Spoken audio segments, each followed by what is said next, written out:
नाशिक जिल्हा रुग्णालयातील विविध समस्यांबाबत राष्ट्रवादी ओबीसी सेलचे शिष्टमंडळ जिल्हा अध्यक्ष ॲडव्होकेट सुरेश आव्हाड यांच्या नेतृत्वाखाली civil surgeon doctor Charudatta Shinde यांना निवेदन देण्यासाठी गेले असता सिव्हिल सर्जन जागेवर नसल्याने व अतिरिक्त जिल्हा शल्य चिकित्सक डॉक्टर निलेश पाटील यांनी शिष्टमंडळाची भेट घेण्यास टाळाटाळ केल्याने शिष्टमंडळाने जिल्हा शल्य चिकित्सक यांच्या दालनाबाहेर ठिय्या आंदोलन केल्याने काही काळ तणावाचे वातावरण निर्माण झालं होतं।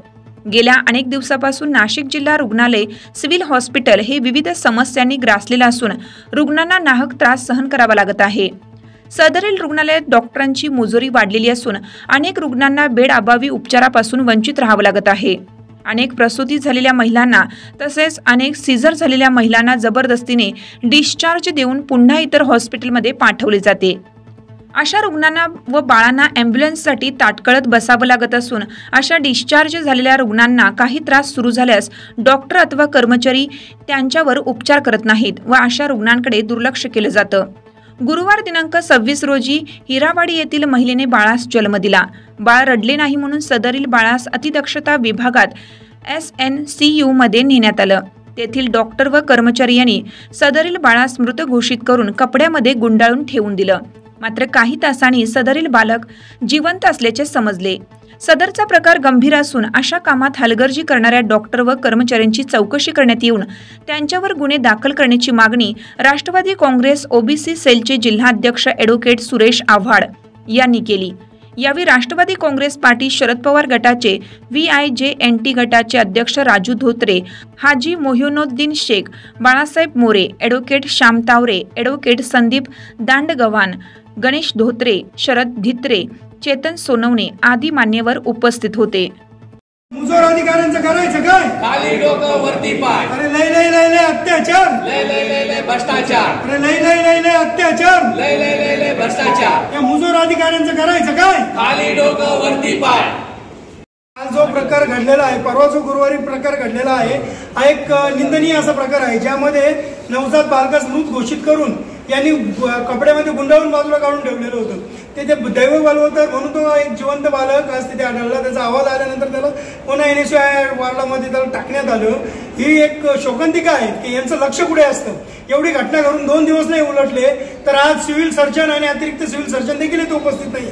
हे केवळ आणि केवळ एवढे मोठे लाखो रुपये पगार घेतात आणि पगार घेऊन यांची ड्युटीच करत नाहीयेत। सांगतात की आज शनिवारी उद्या रविवार मग यांना 2-2 दिवस सुट्ट्या दिल्या आहेत का? शासनाला जाब विचारावं लागेल की आज जो अति तातडीचा हा जो विषय आहे किंवा आरोग्याशी निगडित केंद्र आहेत, इथे यांच्यावर काही मेस्मा अंतर्गत काही कारवाई होणार आहे की नाही? कारण मेस्मा अंतर्गत आपण जर बघत असतो तर जे असे काही संवेदनशील विषय असतील यांच्या अधिकाऱ्यांना असं 2 दिवस सलग सुट्टीवर जाता येत नाही।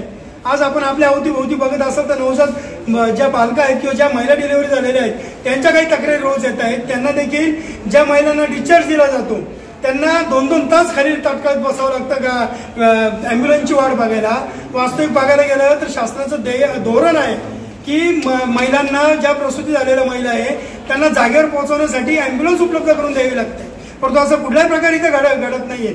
आणि 2-2 अडीच तास मागच्या वेळेस देखील असाच प्रकार घडला। सिझरिंग झालेल्या महिलेला 2-2.5 तास बाहेर त्या ॲम्ब्युलन्सची वेट करावं लागलं। त्यांच्यामधून त्यांच्या सिझरिंगचे ते स्टिचेसमधून ब्लडिंग सुरू झालं आणि नंतर मग त्या CSना जाग आली, त्यांना लगेच तात्काळ तिथं ॲडमिट करून घेण्यात आलं। म्हणजे असे निंदनीय प्रकार ह्या सिव्हिल हॉस्पिटलमध्ये घडतायत आणि याच्यावरून असं दिसतंय की हे जिल्हे शल्य चिकित्सक इथं तर राहतच नाही, तर जिल्हा सामान्य रुग्णालय सामान्य लोकांसाठी आहे की नाही असा प्रश्न सर्वांसामने उपस्थित राहतोय। त्यामुळे या अधिकाऱ्यांचा आज आम्ही सर्वांच्या वतीने इथे निषेध नोंदवून त्यांचा आज आम्ही सगळ्यांच्या वतीने असं सांगण्यात येत आहे की या अधिकाऱ्यांची चौकशी झाली पाहिजे। ज्यांनी चौकशी समिती नेमली असे जे CS आहेत सर्वप्रथम यांची चौकशी झाली पाहिजे। गेल्या अनेक दिवसांपासून अनेक लोक येतात परंतु वेळोवेळी चक्र मारून निघून जातात आणि CS असतील अतिरिक्त CS असतील केवळ आणि केवळ पगारासाठी येतात का? यांचे दुसऱ्या हॉस्पिटलला यांचे काही क्लिनिक चालतात असा देखील प्रश्न इथे उपस्थित राहतोय। त्यामुळे अशा लोकांना जरी असं जर काही आढळलं तर यांच्यावर तत्काळ कारवाई करण्यात यावी अशी मागणी आमची या ठिकाणी आहे।